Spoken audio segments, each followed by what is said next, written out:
আমি ছোটবেলা থেকে 1986 সাল থেকে আমি ব্রাজিলের খেলা দেখি। তারপরে প্রথমে আমার প্রথম ফুটবলার হিসাবে যিনি আমার যার প্রেমে পড়ি সে হলো পেলে।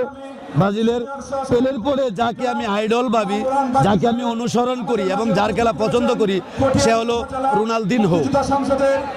এবং আরো অনেক তারকাবৃন্দ আছে, বর্তমানে নেইমার আছে এবং আরো অনেক খেলোয়াড় আছে, কিন্তু আমি ব্রাজিলকে বেশি পছন্দ করি এই জন্য ব্রাজিলের প্লেয়ার সুশৃঙ্খল এবং তারা মাঠে ফাউল করে কম।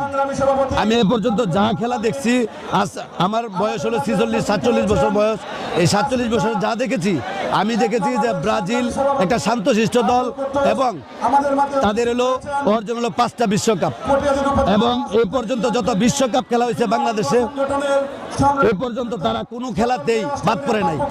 আমি ব্রাজিলকে ভালোবাসি এবং আমার 2 সন্তান তারাও ব্রাজিলকে ভালোবাসে, আমার ফ্যামিলি সহ আমার মেয়ে সহ সকলেই ব্রাজিলকে ভালোবাসে। আমি আগামী যে বিশ্বকাপ আসতেছে, ব্রাজিল ইতিমধ্যেই একটা প্রীতি ম্যাচ খেলেছে, প্রীতি ম্যাচে পানামার সাথে 6-2 গোলে জয়লাভ করেছে।